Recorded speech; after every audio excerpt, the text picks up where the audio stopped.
Well, good afternoon, everybody. I was kind of hoping Dale would have been here because this kind of dovetails on a little bit of what we were talking about in the round table about student engagement. Because one of the things that we have found that online or that learning communities do in general.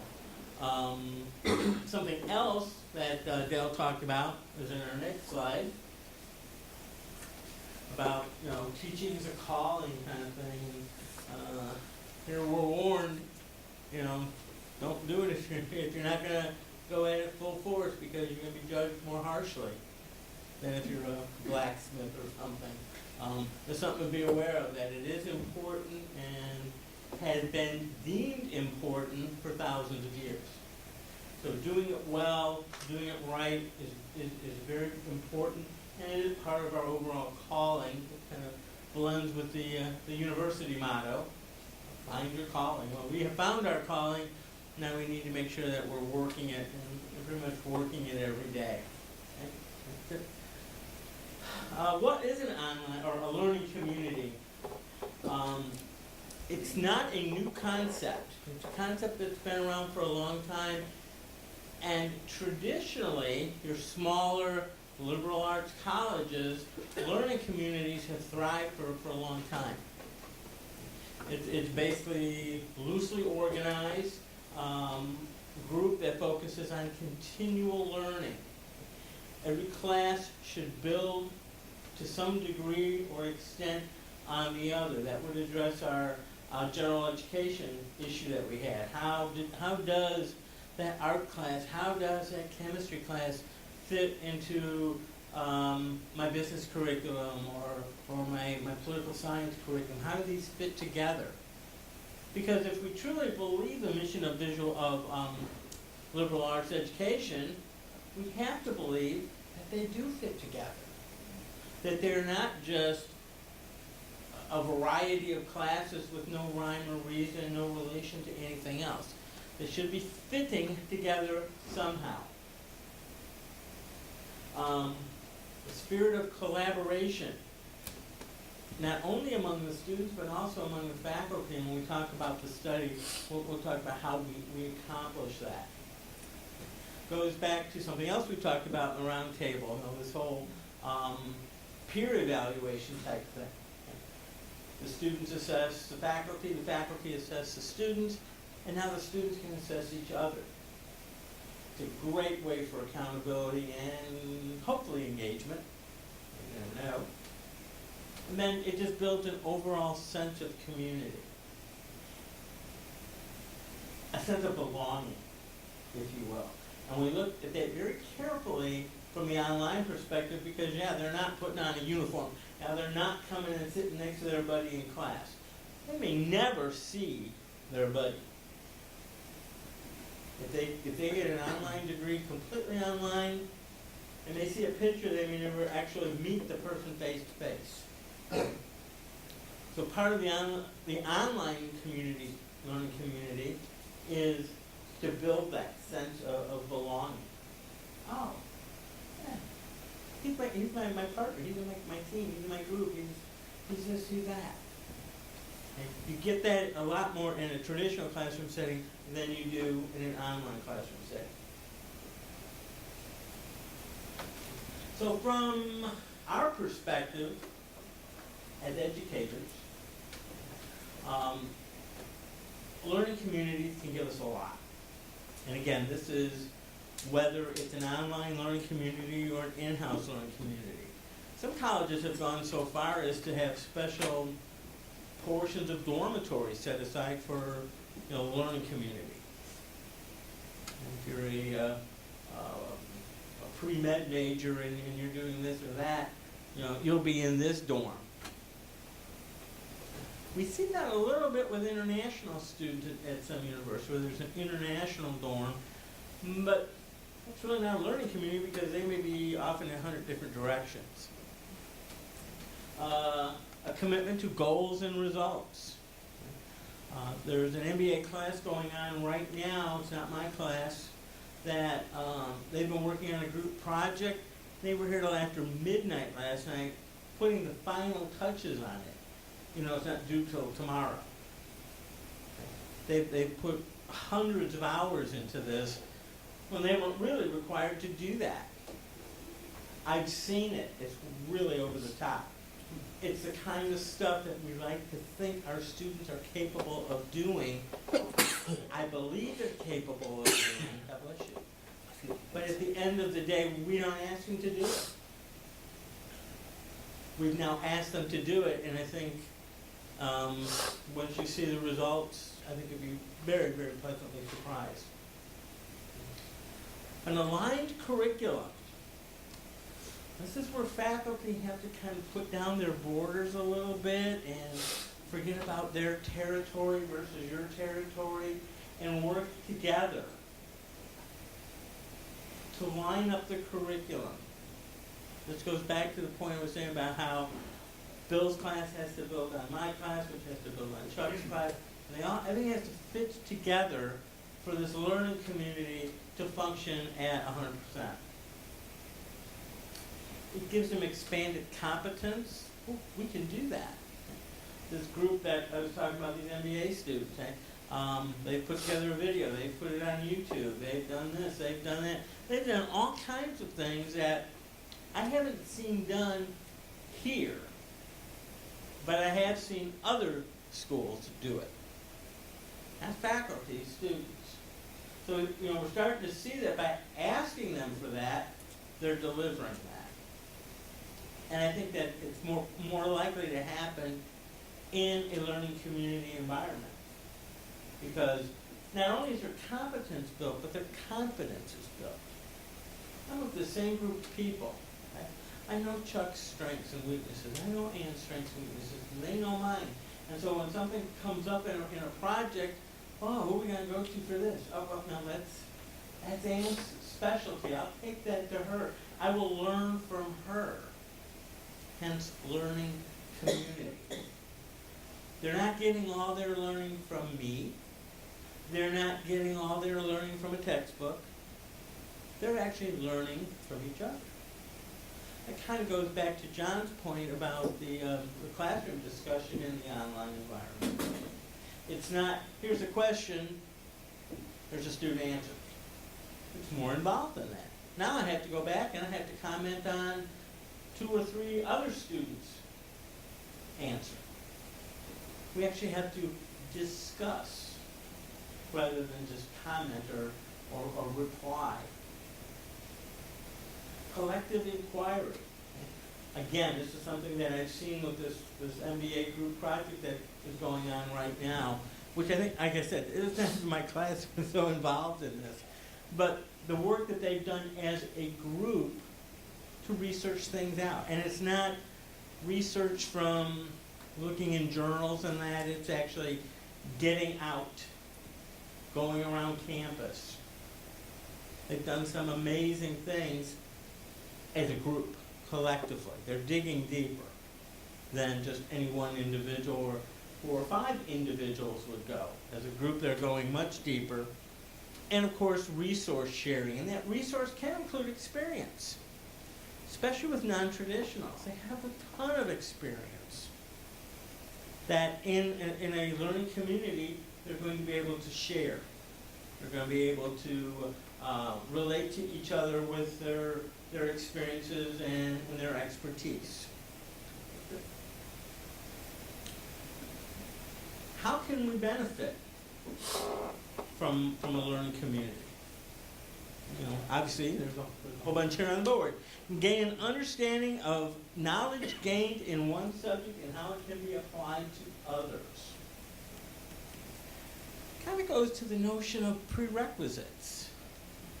And before you take principles of management, you have to have had economics. Why? Because principles of management build on some of the knowledge that you gained in economics. And that's pretty much true of any of your upper level courses in any area. They have the lower level courses as a prerequisite. I need to take knowledge from here and put it over there. But now what we're asking in the learning community environment is to take it from this course in a different area and apply it over here. So it's a little bit more difficult, as we talked about in the roundtable right before this with the general eds. Reinforce understanding of topics through discussing with and mentoring other students. Again, it goes back to, I'm learning from the professor, I'm learning from my reading, I'm learning from my assignments, and I'm learning from the other students. Their postings, their discussions, our group work, our shared experiences. All of these contribute to my knowledge. If you think about what you've experienced here today, you've gained some knowledge from somebody else. Maybe it's just a different perspective, a different way to look at things. But you gained it, which you wouldn't have had you not been here involved with this group. The networking, that's a huge issue. People that go through an educational situation with a cohort, and right now, especially in our master's program, in the School of Business anyway, they're not officially cohorts, but they're pretty much cohorts. We have one class in managerial accounting per term, well, per semester, if you will, per year. So you're in that class, and you're in that class with the same people that you had managerial economics with. So each class kind of is, it's a very loose or informal cohort. But we've gained this network. We now have people, I know people in that area. I know people in that company. I know people in that industry. In our MBA program, especially the in-house, wow, I know people in China. I know people from Chile that are in Chile right now. I know people from in South Korea. I know people from Bulgaria. From all over the world. And that's part of the network. And they know me. And then increase student satisfaction and higher retention. Again, a big issue we talked about with in the roundtable before, that student retention. How do we keep them? Keep them satisfied. How do you keep them satisfied? Make them feel as if they're learning.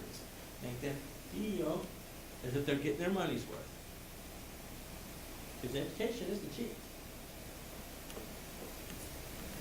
Okay. The students get to walk away with this. Better time management skills.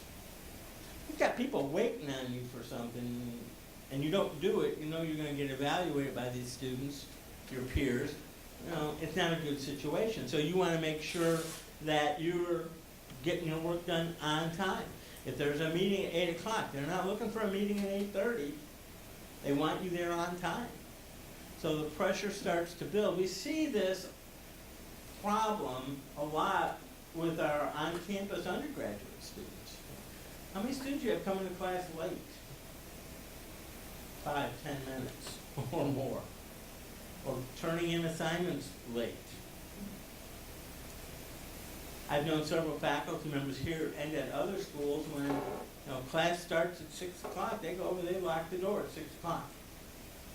You're not in there, too bad. And all the students are outraged by that at first. Oh, they can't believe you locked the door at 6 o'clock. I was only 10 minutes late. Well, if you're in the work world, enough 10 minutes late gets you out of there.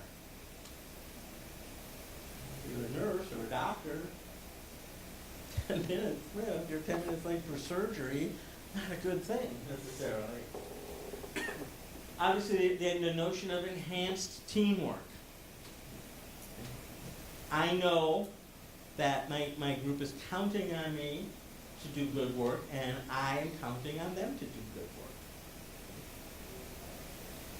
work. Have you ever worked on a project until 12:30 in the morning from a school project?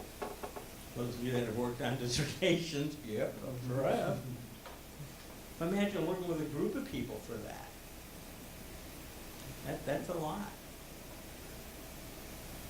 And I think especially when you look at the other groups and kind of guess they're not doing the same thing, although you're never sure. So you want it to be the best that it can be. Higher level of cognitive learning. Oh, there's that learning word again. You need to be really careful with using that, throwing that around. Are we learning? Are they learning? At the end of the day, that's what they're supposed to be doing. At the end of the day, that's what's going to make them happier, and they're going to stay with us, and they'll recommend us, even if they don't play football. Right, John? The more intrinsically motivated. I'm not just doing this for the grade. This group that's been working all these long hours on this project, I know the students in there, and they probably would have done a good job if they'd have gone home at 10 o'clock last night. Or 9 o'clock. They would have gotten a good grade, but that's not enough. That's not what they were looking for. They weren't looking just for a good grade. They wanted to do a good job. That was more important to them than just getting a good grade, getting a good job, doing a good job. And then achieving higher learning outcomes. And these are all based on different studies, and I've got them all. If anybody wants to look at the sites or anything, you're more than welcome to it. I'll try to email that to you. What about the faculty? Poor, maligned faculty who are so abused, everybody's assessing us and telling us we're doing an awful job. What on earth can a learning community do for me? I already learned everything, right? Collaborative spirit, and not just with the students. When Bill and I set out to do this research, one of the things we were looking for was a related or a common assignment throughout some classes, so that we could accurately gauge whether that was something of value to the students. I believe it was you and me and Dr. Neby. Dr. Neby, yep. And the three of us sat down and we came up with, it wasn't the exact same assignment, but it was related, it had the same threads to it, the same flow to it. And it worked out really well. It allows us to grow within the discipline. We're going to be out there, we're going to be digging, we're going to be researching. When's the last time you truly read a current journal article?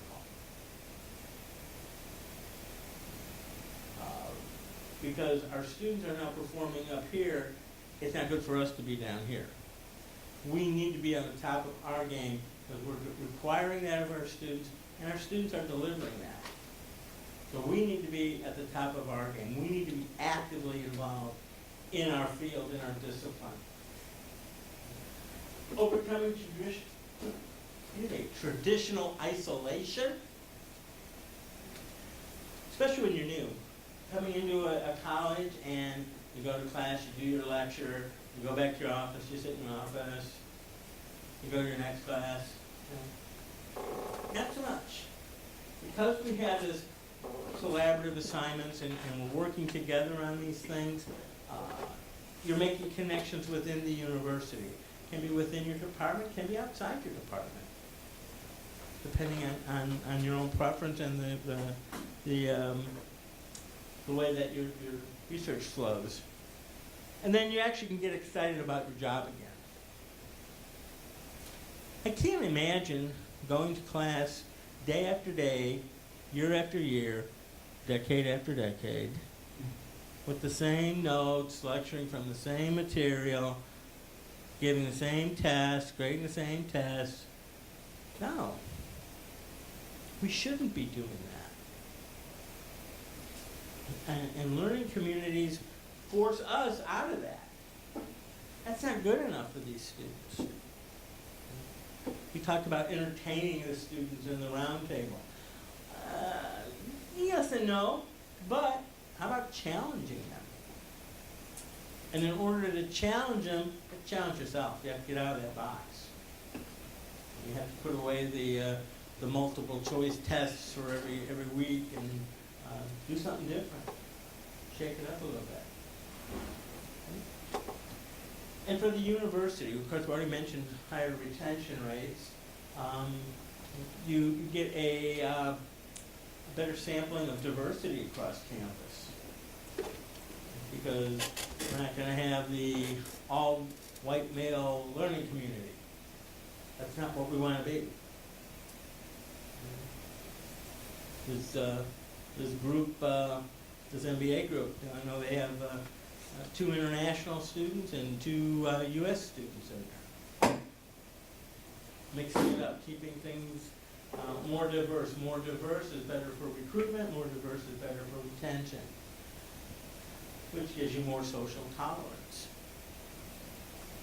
I just hate being in class with those people. Oh, it's terrible. That doesn't work anymore.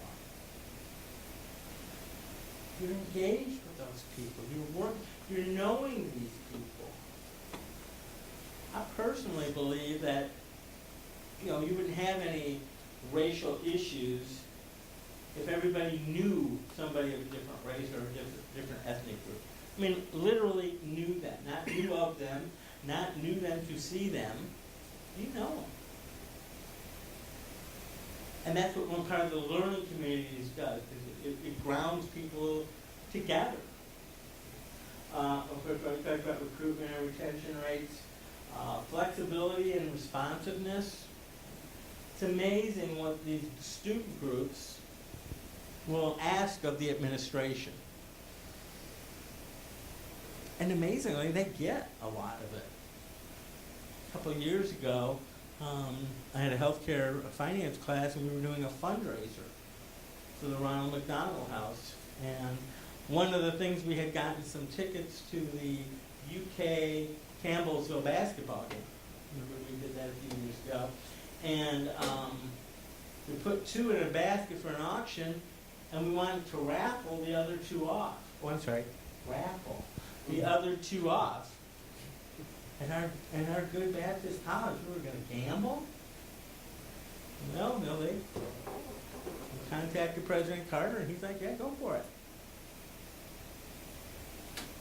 So they kind of pushed out a little bit. And even if President Carter says, we can't do that, which of course he was well within his right so to do, we still had that responsiveness. We still got an answer. We still had involvement. We've had people on our university board teach class for us. We've asked certain officers to teach class. We've had faculty from other departments teach class in the MBA program. That was the MAOL program. So students are putting things out before the university, faculty are putting things out before the university, and the university is responding. Not always yes, it's not always okay, but they are responding. So they're becoming more responsive. They come back to the faculty are more responsive. You've got that environment where, well, they did for me, I'll do for them, and everyone's going to be successful, hopefully. Now, Bill and I did a study of this that we presented last summer in Vancouver, the Christian Business Faculty Association, and Bill's going to talk about the results of our study. Thank you, Rick. Essentially, we wanted to look at how to build, like he said, that learning community where students are not just staring at a screen, a computer screen. They're actually meeting, interacting, collaborating with other students. So what we found during our study, and I'll go through some results here, and then I'll look at and present some ways that you can take this and try to build that sense of learning communities, specifically in an online environment. But 67% in our study were full-time students with full-time jobs and family responsibilities. So these are your non-traditional type students. They have other responsibilities. You're not the number one priority in their lives, if you will. They have other things going on. you're not up there, but you might not be number one. Right? But 67% were full-time students, full-time job, family responsibilities. Are you getting haphazard with your clicker over there? There we go. All right, so looking at the area of faculty values, we used an existing instrument, by the way, survey instrument that had been used before. We didn't recreate the wheel or anything, but looking at faculty values, 87% in the study felt being personally connected to the online instructor was important. So that tells us, as an online instructor, we have to have a presence, right? We have to be there. They have to see us there, you know, interacting with them on the discussion board. We can't just mail it in. We can't just say, well, my online course started today, let me post a lecture, and I'm done with it. We have a presence there. They feel personally connected to the online instructor as being, that's an important element to them. Okay? 100%, everyone felt feeling comfortable with the online instructor was important. Okay? By that we mean they feel like they can ask questions to us, that we're approachable. What do we need for that? We have to respond, right? If they ask a question, we need to respond to them. Okay? 87% felt having the instructor make an effort to create an online community was important. So again, overwhelming number here want to feel like the instructor's at least putting forth that effort to connect with them. Okay? Looking at faculty, again, 73% based on their experiences with the online courses. 73% feel like they got to know the personality of the online instructor. They weren't just looking at the screen, you know, at some droid on the other end. They got to know the personality of the online instructor. 67% felt that personal connection to the online instructor. Again, a little bit later I'll go through what you can do to kind of increase that in your online courses.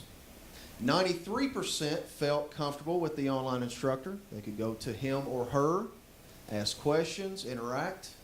93% felt the instructor made an effort to create the online community. So we looked at this, these elements were important. How are we doing in that relation? So these were the results, how they evaluated their experiences. Okay, peers. 63% agreed that getting to know the personalities of classmates was important. You know, a little over half. The other half, maybe just going through there, they want to get that degree, whatever they got to do, maybe it's not important to them. But 63% agreed getting to know the personalities of their classmates was important. 80% felt that interacting with classmates to build confidence was important. Okay, collaborating. Interaction with online classmates, 93% felt that it gave them confidence in their learning. Okay, and this interaction, one thing that I always stress personally is when you respond in the discussion forum to another student, you know, if you're a student, you know, it's not just I agree or hey, nice post, and that's it. It's taking it a step further and saying, you know, well, you did nice post, but have you ever thought of this? Or based on my experience, taking it a step further and interacting, getting a quality interaction there, not just going through the motions to make sure you meet the number of posts. Okay, getting that quality over the quantity. 77% felt personally connected to their classmates. Okay, 93% stated they got to know the personalities of some of their classmates. You know, this is a challenge in an online setting when you're not sitting face to face with someone. Getting to know the personality of that person you're interacting with. And 83% believed they got to know the personalities of some classmates. And I can tell you, with the MAOL program, you know, it always amazes me, these folks don't see each other usually until graduation. But it never fails. You go to graduation and they're all together, discussing, meeting one another. They're a really close-knit group by the time it's all done. Okay. Okay. So they got to know each other, even though they didn't even meet each other, most likely, until graduation. And 80%, as far as learning community values, believed feeling a sense of community in the online class is important. So they want to feel that sense of community. Okay, so student ideas here, respondents felt 100% instructor feedback. They felt that was important. If you're not interacting, giving them feedback specifically, and this is something, myself included, we all can improve on.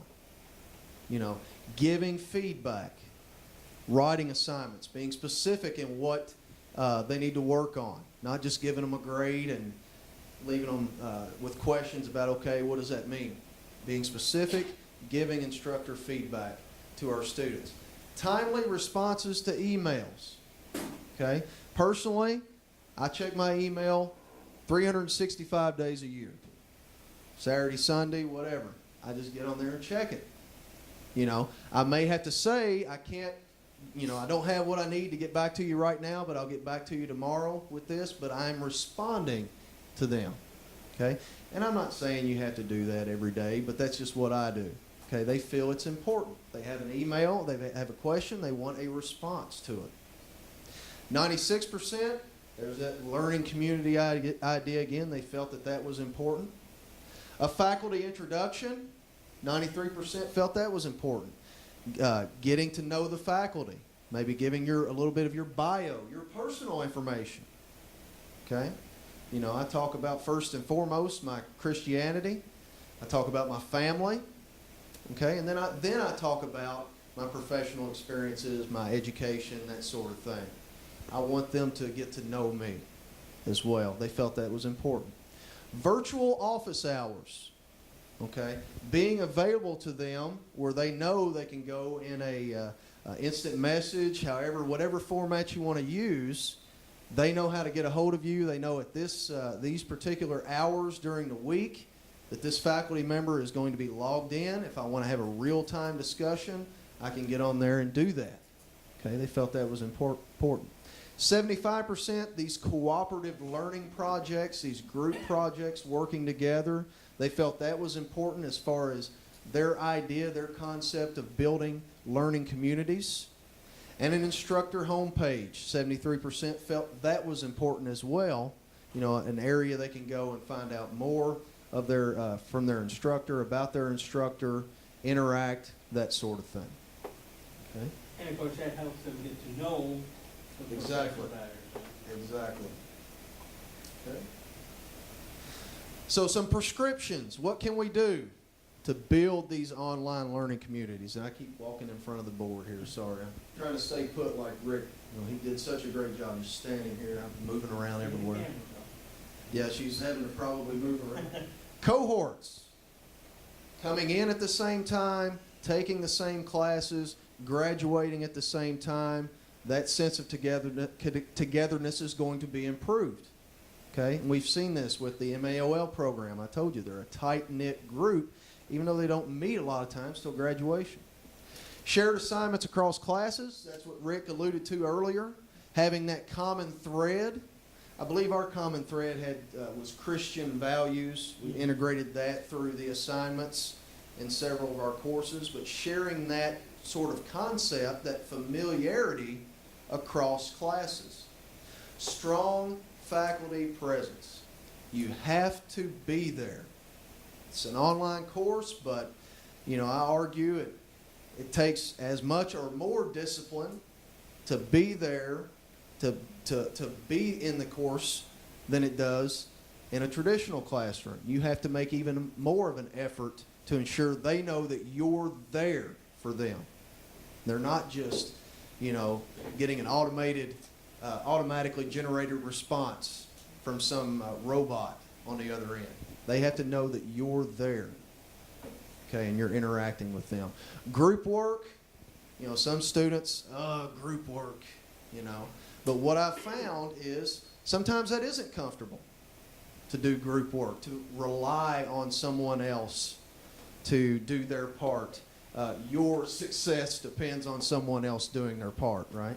That's uncomfortable, but if you step out of that comfort zone as a student, that's the way it is in the real world, okay? you're not working on your own out there. I know my experience in manufacturing is you work as a team. All right? You have expectations. You have priorities that are set forth for you. You have responsibilities. Everybody does their part, and collectively the group succeeds or fails or needs to work on it more. So group work is a way to build that online learning community. Can be uncomfortable for some students, okay, and faculty, because you got to hear about it, right? You got to hear about it, how, oh, I hate group work, or so-and-so's not pulling their weight, that sort of thing. Okay, but there's ways you can get around that as well. But it just takes stepping out of that comfort zone a little bit and doing, trying new things. And then having special forums. Set up a forum that's private for a group project. They can interact within their own forum, collaborate with their group members. This was a huge impact in my courses. Prayer and praise forum. All right, you just put it out there and say, use this forum if you need to say that you're thankful for a blessing in your life, or if you need to request prayer. You know, you don't have to get too deep with it. You know, whatever you want to share. If you have Thanksgiving, or if you need to pray for someone, or you're requesting prayer, you have that forum for them, and I use it. You know, if I have a prayer concern, I'll put it out there to the students. Please pray for me. Got this going on, that sort of thing. But we saw a huge impact from that. A lot of positive feedback on the praise and prayer forum. And then just have a separate forum for your introductions. Okay? You don't have to just jump right into your weekly discussion questions and interactions. Have a forum set up initially. Post your introduction here. Faculty, post your introduction there, so that, you know, it might kick things off. And you get to know your students, and they get to know you. Anything else? Catching on? I think that's what, like the third or fourth time we've made that presentation. Yeah.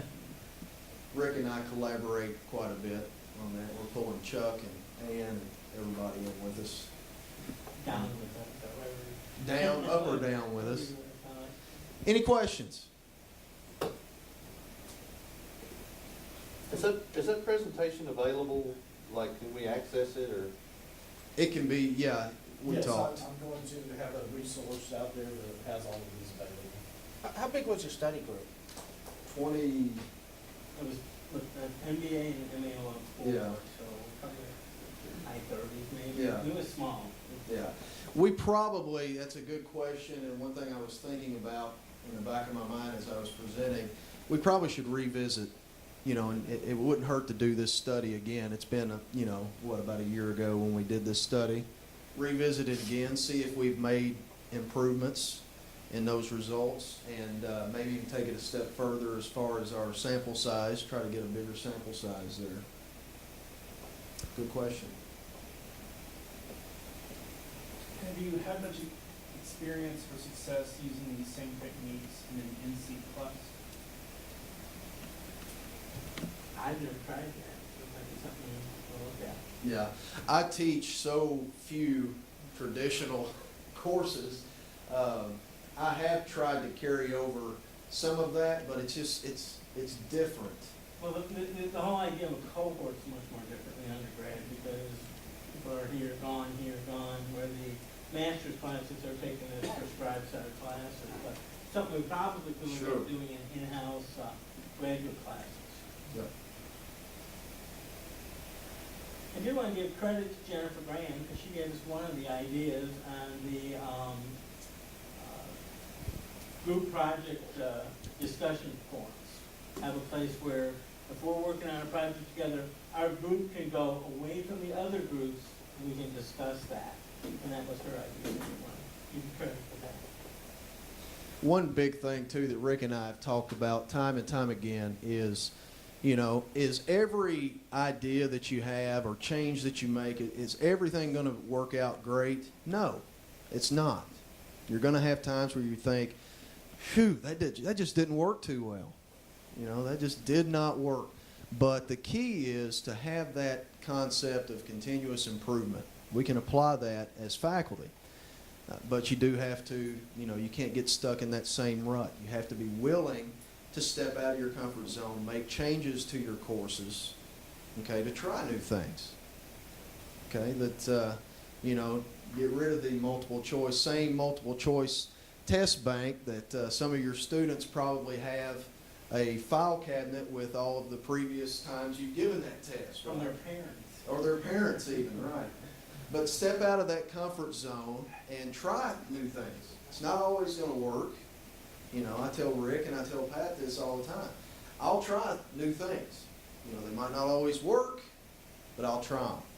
I want to continuously improve the courses. That's what it's all about. We don't want to get stagnant.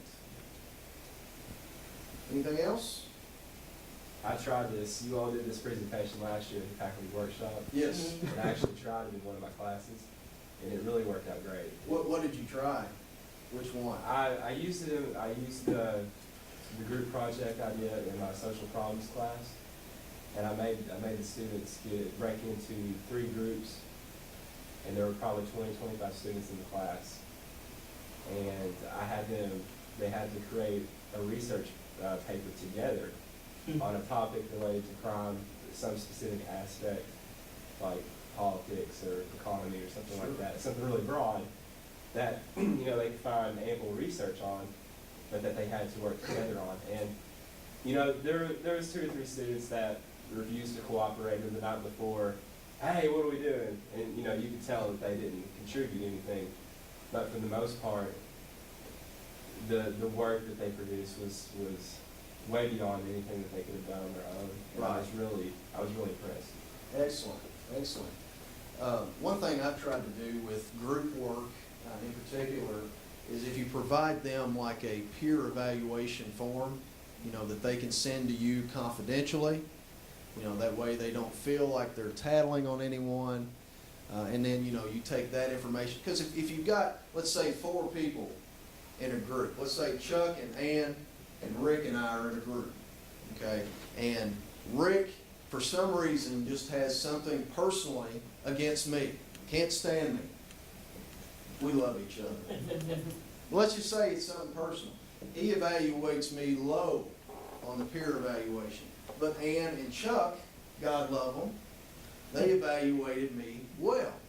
If you do that and you see that, you're like, well, maybe that was just an isolated situation there, that maybe you take a look at. And then you can get a better picture of how to evaluate the group project. It's not just some kind of personal issue. Now, if Ann and Chuck also evaluated me low, then hey, this person didn't pull their weight. I make the evaluator give a rationale why they scored somebody the way they did. Oh, they were wonderful. Or why? They didn't do anything. Why? So it's like some sort of backlash for like a political disagreement. Exactly. You have to Sure, tell me why. sure. Have y'all tried implementing any of this into your undergraduate online coursework? I'm actually teaching an undergraduate online course for the first time here at Campbellsville in the second bi-term. I haven't taught an undergraduate online. Every online course has been graduate level. So it's definitely something, I'm going to look at for that. Yeah. Rick? I definitely used all the different forums. The prayer and praise from the instructor, the introduce yourself form, and if they have a group project within it, it's a group form. So I definitely use those. I think what else? I usually have a group project or something, and the peer review that they have to do also. Anything else? All right. Thank y'all. Thank you.